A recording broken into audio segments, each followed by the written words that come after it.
paborito nating sisig hindi lang pang-ulam, mas kilala ito bilang the best pulutan. Ang asim niya is tamang-tama lang pang pulutan. Crispy yung balat, tapos may konting anghang. Hanap-hanapin mo mainit sa katawan. Perfect partner daw ito ng beer sa tuwing may kasiyahan. Kasi sisig contains a lot of fat and collagen. You know, fat is a flavor vector. So, the more fat you eat, the more delicious the food and the alcohol is. Kaya masarap ang sisig. Nakakaganang uminom pag kumakain ka ng sisig kasi medyo salty, medyo sour, medyo savory pagkain. So, pag kain ka nun, normally you wash it down with beer.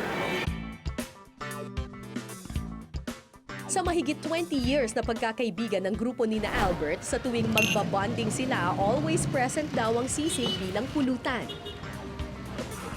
Nakakawala siya ng kahit ng hada kasi malinamnam din siya. Yung samhang niya nakakapag-ising siya ulit.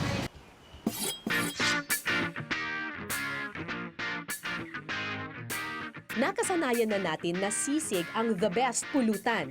Pero paano kung patamisin naman ito at gawing dessert?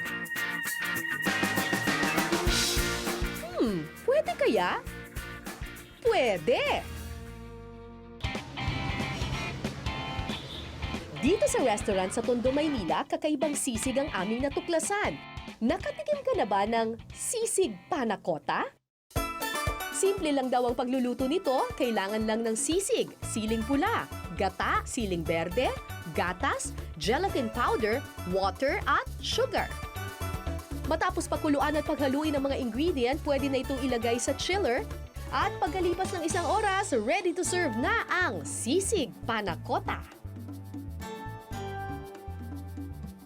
Hindi ko kakalain na pwede palang pagsamahin yung gelatin saka yung sisig, yung tamis at anghang, saka yung pagiging creamy niya, saka yung meat.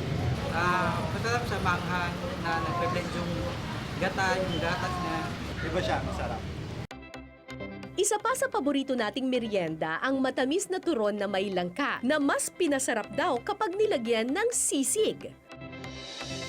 Ang ingredients nito, langka, sisig at condensed milk. Ilalagay lang ang mga sangkap sa lumpia wrapper at pagkaprito, matitikman na ang langkang turon with sisig.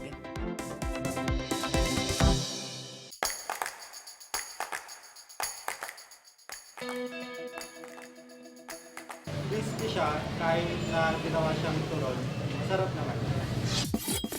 At ngayong summer, click na pampalamig ang mga fruit shake. Pero gusto mo bang masubukan ng shake with a twist? Aba, etikman mo na ang SSS, Spicy Sisig Shake. Pagsama-samahin lang ang mga ingredients at i-blend. Ilang sandali pa, ready na ang Spicy Sisig Shake.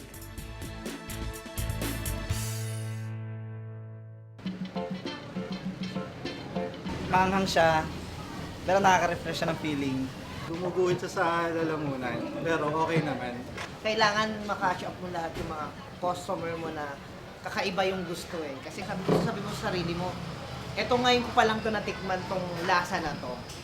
Kaya kakaiba yung sisig na mga ginawa ko. Kaya try niyo to dapat ngayong summer. Anumang panahon, anumang okasyon, ang sisig laging bumibida sa hapag ng mga Pinoy.